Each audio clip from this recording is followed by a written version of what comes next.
नमस्कार प्रिय छात्र और छात्राएं, कुछ विशेष जानकारी हमने इसमें 5 वीडियो बनाई हैं डिक्टेशन की, जो एक ही संपादकीय पैसेज पर है। उसमें हमने जो 80 की बनाई है उस पर पहले टारगेट करेंगे, फिर 100 की बनाई है उस पर टारगेट करेंगे, फिर 120 की बनाई है फिर उस पर टारगेट करेंगे, फिर 140 की बनाई है उस पर टारगेट करेंगे, फिर 160 की बनाई है उस पर टारगेट करेंगे। इसी क्रम से अगर आप टारगेट करते रहेंगे तो आपकी स्पीड बढ़ती जाएगी। और मेरा कहना है कि कम से ज़्यादा की ओर बढ़ें, और जो आपको सब चिन्ह समझ नहीं आते हैं वो हमारे व्हाट्सएप पर आप पूछ सकते हैं। धन्यवाद। Ready start. 14 नवंबर 1962 को समूची भूमि को वापस लेने का संसद का प्रस्ताव केवल कागजों पर तो नहीं रहना चाहिए। प्रधानमंत्री नरेंद्र मोदी ने कहा है कि संप्रभुता की रक्षा के लिए भारत प्रतिबद्ध है। हम जब से उनको रोकने टोकने लगे हैं तब से उनकी परेशानियां बढ़ी हैं, लेकिन सैन्य लामबंदी, जिसमें मिसाइल रक्षा प्रणाली तक शामिल है, आदि की तैनाती का क्रम जारी है। उन्होंने सेना को वास्तविक नियंत्रण रेखा पर चीनी सैनिकों से अपने स्तर पर निपटने की खुली छूट दिए जाने की भी घोषणा कर दी। खुली छूट का अर्थ है चीनी सैनिकों से जैसे चाहे निपटें, इसमें हथियार लेकर न जाने की प्रतिबद्धता खत्म। ये बहुत बड़ा नीतिगत परिवर्तन है। तीनों सेना को हाई अलर्ट पर रखा गया है।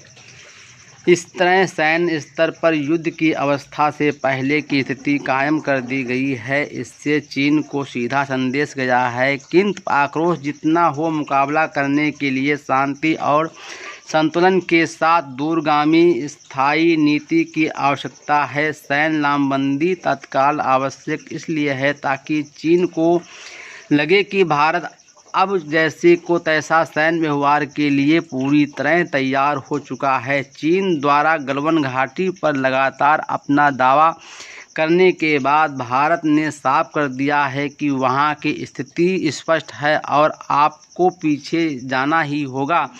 हालांकि चीन थोड़ा पीछे हट भी जाए तो उससे समस्या का समाधान नहीं होगा। सैन्य मोर्चा के साथ हमें चीन संबंधी अपनी पूरी नीति को नए सिरे से निर्धारित करने की ज़रूरत है। चीन के साथ बेहतर संबंध बनाने की तमाम कोशिशों के बावजूद भारत इसके इरादे के खिलाफ जागरूक नहीं था। ऐसा नहीं कहा जा सकता, किंतु दूरगामी नीति बनाकर मुखरता से काम नहीं किया गया तो और क्या किया जाए।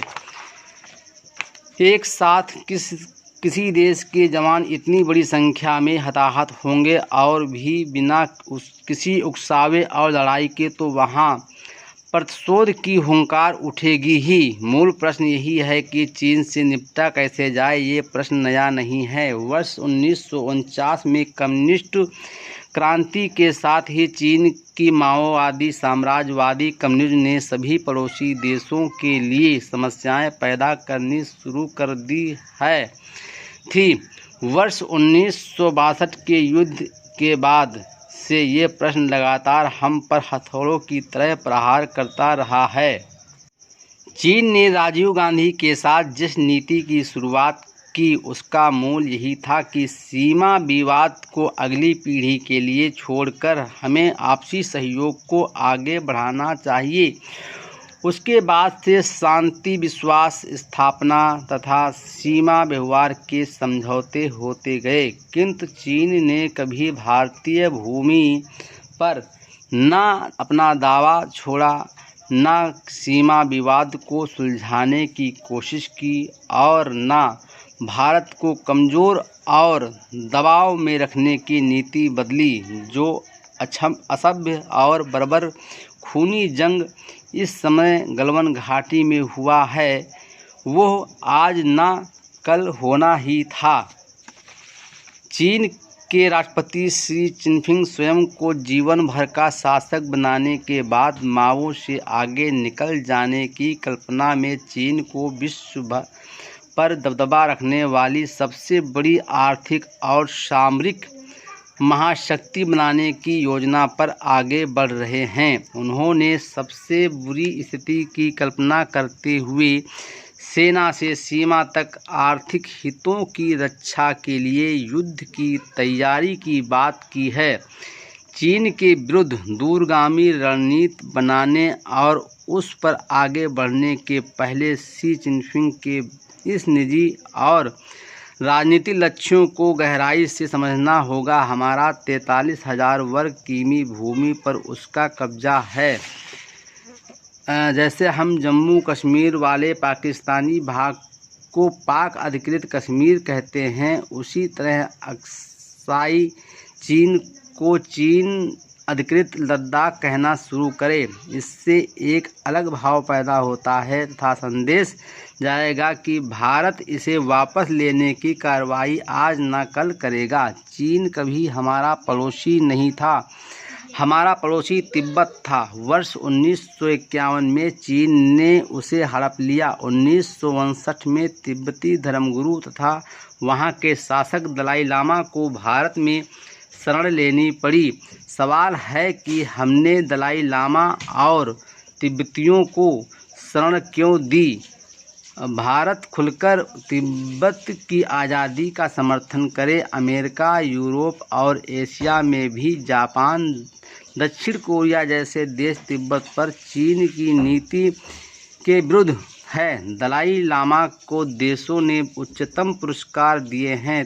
तिब्बत के पक्ष में संसदों में प्रस्ताव तक पारित हुए हैं, किंतु यह मसला भारत का है और उसे ही मुखर होना होगा।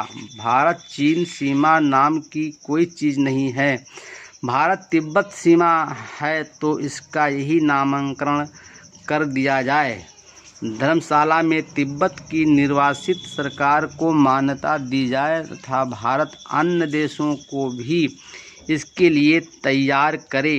दलाई लामा की हैसियत बढ़ाई जाए। बौद्धों के 3 धर्मगुरुओं में से 2 भारत में हैं और हम पता नहीं क्यों उनका लाभ नहीं उठाते। मोदी के बौद्ध कूटनीति में बौद्ध धर्म मानने वाले देशों से संबंधों को भावनात्मक स्तर पर लाने का जो प्रयास किया वो सही था और उसे विस्तार देने व सुदृढ़ करने की ज़रूरत है। इसके साथ भारत ताइवान को स्वतंत्र देश की मान्यता दे, साथ ही चीन द्वारा हड़पे गए दक्षिणी मंगोलिया की आज़ादी का समर्थन करे। हांगकांग और मकाऊ के लोगों के संघर्ष में साथ होने का ऐलान किया जाए।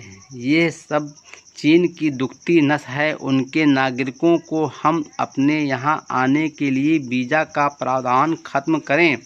कहने का तात्पर्य यह कि चीन के संदर्भ में समूची विदेश नीति में आमूल परिवर्तन किया जाए। चीन की सीमा 14 देशों से लगती है और अपनी विस्तारवादी महत्वाकांक्षा में इसने 23 देशों के साथ सीमा विवाद पैदा कर लिया है। जापान के साथ तो उसका समुद्री सीमा विवाद काफ़ी तीखा हो चुका है। दक्षिणी चीन सागर पर दावों के कारण इंडोनेशिया, चीन, फिलीपींस, वियतनाम, मलेशिया, ताइवान और ब्रुनेई से उसका तनाव है। भारत इन सभी देशों को साथ ले एवं चीन को घेरने के लिए आगे बढ़े।